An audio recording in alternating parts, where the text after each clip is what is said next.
Welcome, welcome, welcome. तो आज आ गए हम न्यूज़ एट सोल में। तो आज हम क्या पढ़ने वाले हैं? आज हम पढ़ने वाले हैं क्लास 6 का भूगोल का चैप्टर नंबर 2 यानी कि ग्लोब, अक्षांश एवं देशांतर। इस चैप्टर में हम क्या पढ़ेंगे? इस चैप्टर में हम पढ़ेंगे ग्लोब। ग्लोब क्या होता है? आपने अपने स्कूल में या फिर आपने कहीं और देखा होगा, जो अर्थ होता है, ठीक है?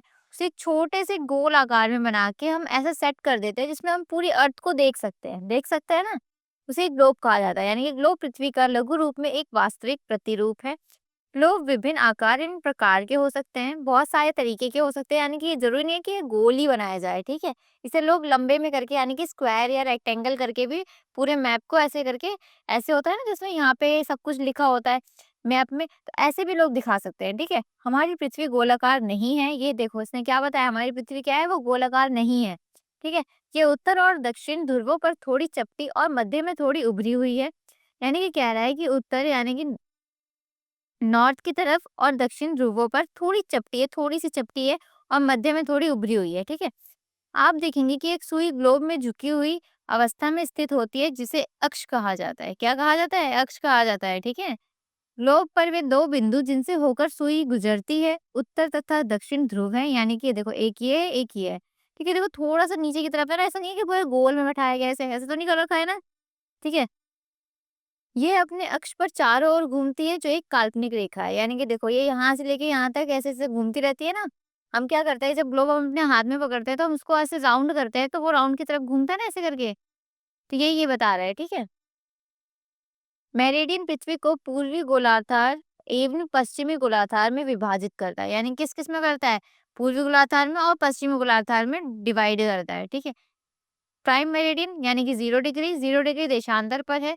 किसी स्थान के देशांतर के बाद पूर्व के लिए ई और पश्चिम के लिए डब्ल्यू अक्षर होता है। यानी कि अगर हम बात करते हैं पूर्व यानी कि ईस्ट की साइड बात करें, तो ईस्ट की तरफ यहाँ पर ईस्ट होगा, तो यहाँ पर क्या करेंगे, ई से मेंशन करेंगे और पश्चिम की तरफ डब्ल्यू से, यानी कि ईस्ट और वेस्ट, ठीक है, लिखा जाता है। विषुवत वृत्ति भूमध्य रेखा से क्या तात्पर्य है? एक अन्य काल्पनिक रेखा भी ग्लोब को दो बराबर भागों में बांटती है। यानी कि एक अन्य काल्पनिक रेखा भी ग्लोब को दो बराबर भागों में बांटती है। कितने भागों में बांटती है? दो बराबर भागों में बांटती है, ठीक है? इसे विषुवृत्त इसे इसे विषुवृत्त वृत्ति कहा जाता है, ठीक है? पृथ्वी के उत्तर में स्थित आधे भाग को उत्तरी गोलार्ध और दक्षिण वाले आधे भाग को दक्षिणी गोलार्ध कहते हैं। यानी कि जो उत्तर की तरफ होता है उसे उत्तरी गोलार्ध कहते हैं, जो दक्षिण की तरफ होता है उसे दक्षिणी गोलार्ध कहते हैं, ठीक है? ये दोनों बराबर के आधे भाग होते हैं। इस प्रकार विषुववृत्त वृत्ति पृथ्वी पर एक काल्पनिक वृत्त बनाती है। देखो ये देखो बांट रखा है ना आधे आधे पार्ट में, उत्तरी गोलार्ध और ये हो गया दक्षिणी गोलार्ध नीचे की तरफ, ठीक है? एवं यह पृथ्वी पर विभिन्न स्थानों की स्थिति बताने का सबसे महत्वपूर्ण संदर्भ बिंदु है। इससे हम किसी भी स्थान पे पृथ्वी पे बहुत अच्छे से पता लगा सकते हैं, ठीक है? देशांतर और समय। देशांतर को डिग्री, मिनट और सेकंड में मापा जाता है। किस में मापा जाता है? डिग्री में मापा जाता है, मिनट और सेकंड में मापा जाता है, ठीक है? समय को कैसे नापते हैं? अगर मैं आपसे बोलूँ कितना टाइम हो रहा है, तो आप बोलोगे 7 बज रहे हैं, ठीक है? 7 अगर मैं बोलूँ 7 बज रहे हैं, तो कौन से वाले 7 बज रहे हैं? आप बोलोगे मॉर्निंग वाले बज रहे हैं, ठीक है? अगर आप बताओगे मिनट कितने मिनट हो रहे हैं, तो आप बोलोगे 7 बज के 10 मिनट हो रहे हैं, ठीक है? कितने सेकंड हो रहे हैं, तो आप बोलोगे 15 सेकंड हो रहे हैं। ऐसे बताते हैं ना आप? तो ये क्या है? ऐसे ही हमारे समय को मापा जाता है, ठीक है? पृथ्वी 24 घंटे में एक चक्कर पूरा करती है। वो जहाँ पर है, जैसे कि ये पृथ्वी है, ठीक है? ये यहाँ पर खड़ी है, यहाँ से लेके इसको यहाँ से दोबारा घूम के आने में कितना टाइम लगता है? 24 घंटे लगते हैं, ठीक है? पृथ्वी के घूमने की वजह से अलग-अलग जगह पर अलग-अलग समय होता है। देखो जैसे कि हम कहाँ रहते हैं? हम इंडिया में रहते हैं, तो इंडिया में अगर हमारे मान लो 5 बज रहे हैं, ठीक है? तो यूएस में कितने बज रहे होंगे?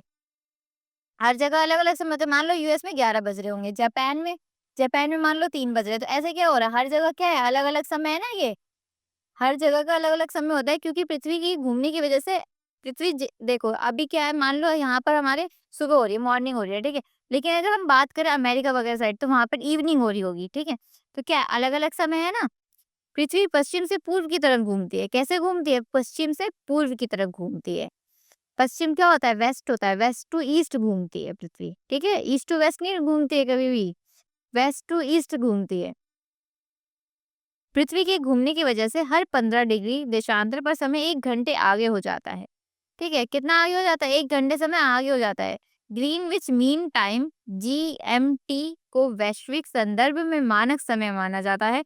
देश की सभी क्षेत्रीय सीमाओं में समय को एक जैसा रखने के लिए केंद्रीय मध्याह्न रेखा को मानक याम्योत्तर माना जाता है। यानी कि एक जैसे कि क्या है, अभी हम कोई चीज़ पता लगाना होता है, तो हम कैसे पता लगाएँगे कि यहाँ पे इतना बज रहा है, वहाँ पे उतना बज रहा है, अलग-अलग टाइम हो जाता है।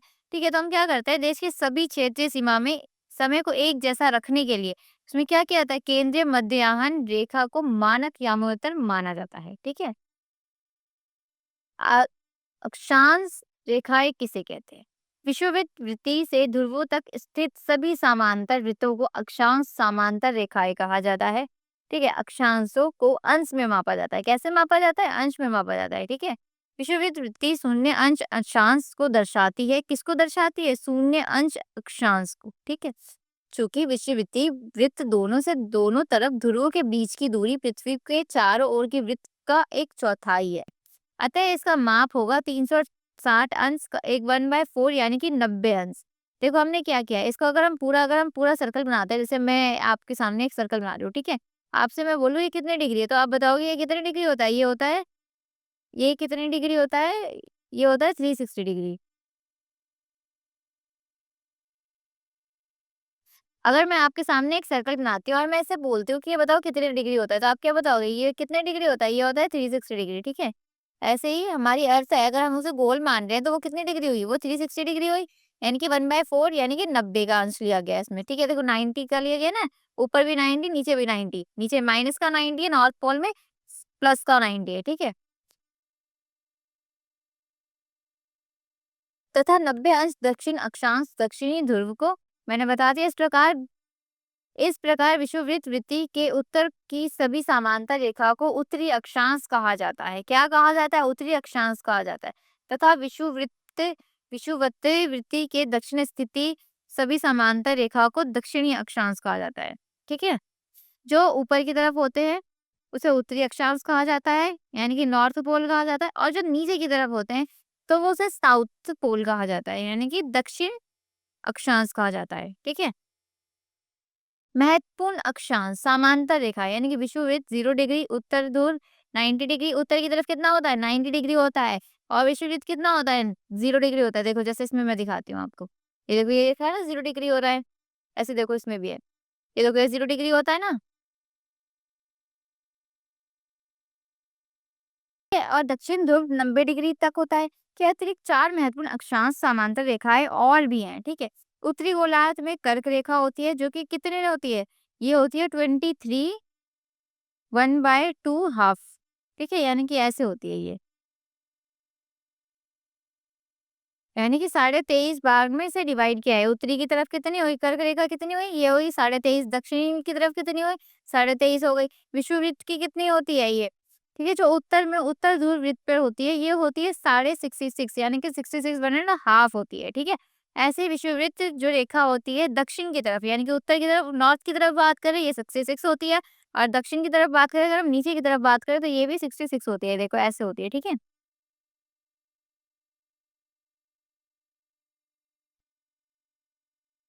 हमारे पास मानक समय क्यों है? देखिए, पृथ्वी के घूमने की वजह से अलग-अलग जगह पर अलग-अलग समय होता है। मैंने बताया ना, उदाहरण के लिए भारत में गुजरात के द्वारिका और असम में डिब्रूगढ़ के स्थानीय समय में लगभग 1 घंटा 45 मिनट का अंतर होगा। यानी कि अगर गुजरात में मान लो कि 2 बज रहे हैं, ठीक है? तो अगर गुजरात में 2 बज रहे हैं तो गुजरात के द्वारिका में 2 बज रहे हैं, तो असम के डिब्रूगढ़ में कितने बज रहे होंगे? 1 घंटे 45 मिनट आगे कर दिया जाए तो 3 बज के 45 मिनट बज रहे होंगे, कि ठीक है? ऐसे बज रहे होंगे समय, ठीक है? तो ये अंतर होता है। इसलिए किसी देश के किसी केंद्रीय मध्याह्न रेखा के स्थानीय समय को देश के मानक समय के रूप में अपनाना आवश्यक है। यानी कि देश का जो केंद्रीय मध्याह्न रेखा है, इससे ये समय बताया जाता है कि यहाँ पे इतना टाइम हो रहा है, ठीक है? भारत में एक भारत में 82.5 degree east, 82 degree 30 minute east के देशांतर को मानक मध्याह्न रेखा माना जाता है। इस मध्याह्न रेखा पर स्थानीय समय को पूरे देश के लिए मानक समय माना जाता है। ठीक है? इसे भारतीय मानक समय आईएसटी के रूप में माना जाता है। किसके रूप में माना जाता है? ये देखो भारतीय मानक समय जो हमारे इंडिया का जो समय निर्धारित होता है। प्रमुख याम्योत्तर से क्या तात्पर्य है? ठीक है? प्रमुख याम्योत्तर 0 डिग्री देशांतर है। ये एक काल्पनिक रेखा है जो पृथ्वी को पूर्वी और पश्चिमी गोलार्ध में विभाजित करती है। किसमें विभाजित करती है? जो कि पूरब से लेके पश्चिम तक गोलार्ध में विभाजित करती है, ठीक है। ये इंग्लैंड के ग्रीनविच से होकर गुजरती है। कहाँ से गुजरती है ये? ये जो 0 डिग्री जो रेखा है, ये कहाँ से गुजरती है? ये इंग्लैंड के ग्रीनविच से होकर गुजरती है। इसलिए इसे ग्रीनविच याम्योत्तर भी कहा जाता है। अक्षांश रेखाओं के विपरीत देशांतर रेखाओं की लंबाई एक समान होती है। कैसी होती है? एक समान होती है। इसलिए इन्हें सीमित संख्याओं में व्यक्त करना कठिन है। इसलिए हम इसे किसी सीमित यानी कि एक लिमिट टाइम में हम इसे बता नहीं सकते हैं कि इसकी जो लंबाई है ये कितनी है, ठीक है। तभी सभी देशों ने निश्चय किया कि ग्रीनिच, जहां ब्रिटिश राज के वेधशाला स्थित है, से गुजरने वाली याम्योत्तर से पूर्व और पश्चिम की ओर गिनती शुरू की जाए। इस याम्योत्तर का प्रमुख याम्योत्तर कहते हैं। इसका मान 0 डिग्री देशांतर है तथा यहाँ से हम 180 डिग्री पूर्व या 180 डिग्री पश्चिम तक गणना करते हैं। यानी कि देखो ये 0 डिग्री है, यहाँ से लेकर यहाँ तक में ये 180 डिग्री मानते हैं, ठीक है। जो प्राइम मेरिडियन होता है, ये लाइन बनी हुई है देखो पूरी, ठीक है। तो यहाँ से हम 180 डिग्री पूर्व की तरफ और पश्चिम की तरफ गणना करते हैं। ये ऊपर की तरफ ले रखा है, अगर इधर की तरफ आएगा तो यहाँ पे पश्चिम हो जाएगा, वेस्ट हो जाएगा, यहाँ पे क्या हो जाएगा? ईस्ट हो जाएगा, ठीक है। अंदर की दर की गणना इस प्रकार की जा सकती है। पृथ्वी लगभग 24 घंटे में 360 डिग्री घूमती है, ठीक है। इसका मतलब ये है कि 1 घंटे में 15 डिग्री या 4 मिनट में 1 डिग्री, ठीक है। 1 डिग्री इस प्रकार जब ग्रीनविच में दोपहर के 12 बजे होंगे, तो ग्रीनविच में यानी कि ग्रीनविच कहाँ पाया जाता था? अभी मैंने बताया ना, में हम पाते हैं ग्रीनविच। अगर ग्रीनविच में 12 बजे होंगे, तो ग्रीनविच में 15 डिग्री पूर्व के में समय 15 इंटू 4 60 मिनट होगा, ठीक है। यानी ग्रीनविच समय से 1 घंटे आगे होगा, जिसका मतलब है दोपहर के 1 बजे होंगे। लेकिन ग्रीनविच से 15 डिग्री पश्चिम में समय ग्रीनविच समय से 1 घंटे पीछे होगा। अगर हम 15 डिग्री पश्चिम की बात करें, अगर हमने 15 डिग्री किसकी बात करी थी? पूरब की बात करी, तो 1 घंटे समय आगे होगा, और अगर हम पश्चिम की तरफ बात करें तो 1 घंटे समय पीछे होगा।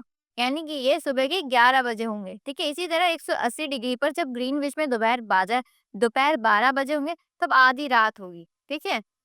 अगर मान लो जब ग्रीनविच में दोपहर के 12 बजे होंगे, तो क्या होगा? वो तब आधी रात होगी, ठीक है। तो फाइनली आपका ये चैप्टर खत्म हो गया है। तो कैसा लगा आपको ये चैप्टर? ये मुझे ज़रूर बताना। चैनल को सब्सक्राइब कर लेना। Thank you so much.